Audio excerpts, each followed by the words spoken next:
통영함 납품 비리에 연루된 혐의로 황기철 전 해군 참모총장이 구속됐습니다. 국가에 버려진 장수, 황기철. 오늘은 대한민국 제30대 해군 참모총장을 역임한 황기철 장군에 대해서 이야기해보려고 합니다. 황기철 제독은 1956년 경상남도 창원군에서 태어났습니다. 초등학교 시절 위인전과 난중일기를 통해 이순신 장군에 대해서 알게 되었고 롤모델로 삼게 되었습니다. 진해고등학교를 졸업하고 1974년 해군사관학교 32기로 입교. 생도 시절에는 조정을 했으며 전국대회에서 금메달을 따기도 했습니다. 1978년 해군 소위로 임관한 황기철 제독은 졸업 직후 고려대학교 불어불문학으로 위탁, 당시 아내를 만나 결혼하게 됩니다. 이후 대구함 갑판사관으로 해군의 삶을 시작, 고속정 정장, 충무함 포술장, 편대장, 해군본부 의장대 의장대장, 국방부 장관실 의전 담당 임무 수행을 했습니다. 1990년에는 프랑스 합동참모대학 위탁교육에 선발되어 교육을 받았습니다. 당시 프랑스 유학 중 왜곡된 한국 역사 강의를 바로잡기 위해 최초로 불어로 된 이순신 장군에 대한 논문을 작성, 일본의 침입과 이순신 제독의 역할이라는 제목의 논문을 써 각 대학, 군사사학 전문가들에게 널리 퍼졌고 이로 인해 참모총장 표창을 받았습니다. 1998년 대통령 비서실 국방 담당관에 임명되어 청와대에서 근무, 이후 광개토대왕 함장 진해기지 사령관, 이함대 사령관, 2010년 3월 북계의 도발로 인한 천안함 피격 사건으로 국가안보의 위기 상황 속에서 해군작전사령관으로 임명되게 됩니다. 황기철 제독이 해군작전사령관이던 시절 2012년 1월 아라비아해 아덴만에서 21명의 선원이 타고 있는 3호 주얼리호가 소말리아 해적들에게 납치되었습니다. 납치된 선원과 3호 주얼리호를 구하는 작전, 그 유명한 아덴만 작전을 황기철 제독이 지휘하게 됩니다. 특수전단 UDT 인원들과 사전훈련을 시행하면서 초단위까지 세밀한 작전을 세웠고 황기철 제독은 우리 해군에 대한 신뢰도가 있고 그들을 믿었습니다.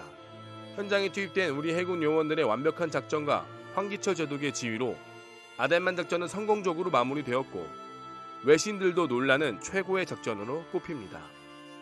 그 이후 아덴만 영웅이라 불리게 되며 작전을 지휘한 황기철 제독, 현장에서 3호 주얼리호를 통제한 석해균 선장, 그리고 단 한 명의 사망자가 발생하지 않도록 치료에 몰두한 이국종 교수, 3인방이 아덴만의 영웅으로 기억되게 됩니다.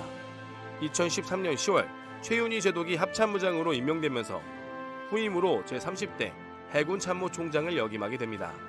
2014년 4월 16일 전라남도 진도군 관매도 부근 해상, 인천과 제주를 오가는 여객선 세월호가 전복된 세월호 참사. 세월호 참사 당시 황기철 제독은 현장 구조 지휘 본부장을 맡았습니다. 해군 참모총장으로서 통영함에 2차례 출동 지시를 내렸으나 출동은 불명확한 이유로 취소되었습니다.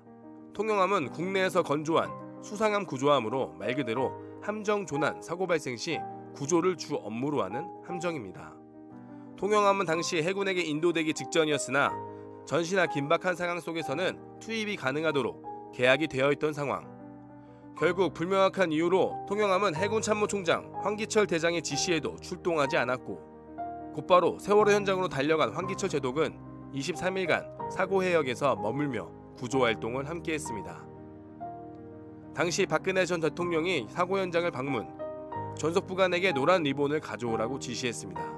본래 전투법 복제 규정에는 부착물을 댈 수 없지만 실종자들이 하루빨리 가족들의 품에 돌아오기를 바라는 마음이 담긴 리본을 달고 슬픔을 가족들과 함께 나누고 싶었습니다.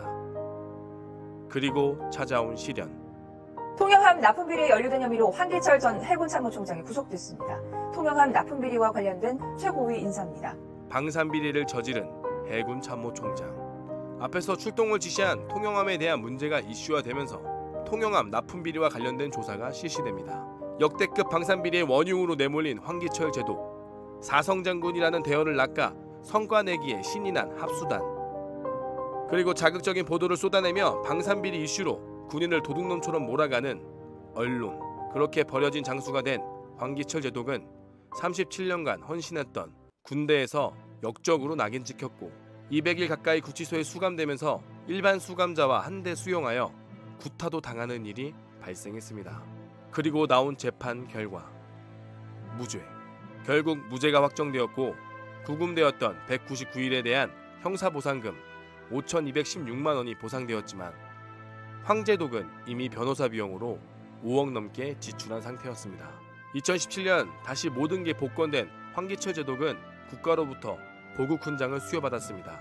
황제독은 구속수사가 되면서도 본인의 억울함과 함께 본인으로 인하여 군 전체가 오해를 받고 본인을 믿고 따라준 부하들이 같이 누명을 쓰게 되어 마음이 착잡했다고 합니다. 혹시나 본인이 누명을 쓰게 된다면 본인과 함께 근무한 전우들의 군생활마저 부정되는 것이라 생각했습니다. 통영한 비리 누명 당시 황기철 제독의 운전병이 쓴 글이 화제가 되기도 했습니다. 저는 대한민국 황기철 제독의 운전병이었습니다. 나랏돈 함부로 쓸 수 없다며 가족들과 떨어져 혼자 사셨던 분입니다. 그 누구보다 해군임을 자랑스러워하셨던 분입니다. 제 기억 속에는 따뜻한 아버지와 같은 지휘관이자 참 군인이었습니다. 라는 글이 구속수감 당시 화제가 되었고 무죄가 선고되는 순간 이 글은 다시 화두되어 참군인이 누명으로 인해 겪은 고초에 많은 사람들이 가슴 아파했습니다. 한 번은 황기철 제독의 공관병과 운전병이 말년에 몰래 늦잠을 자고 게을러져 황기철 제독은 이들을 일반 보직으로 돌려보냈습니다. 그런데 마음이 여린 황기철 제독은 몇 번이고 몰래 운전병을 찾아가 멀리서 지켜보고 그 운전병을 불러 따뜻하게 안아주었던 한없이 마음이 여린 장군이었습니다. 그러나 간부들에게 매우 엄했고 본인 스스로에겐 더욱더 엄격한 진짜 참군인이었습니다.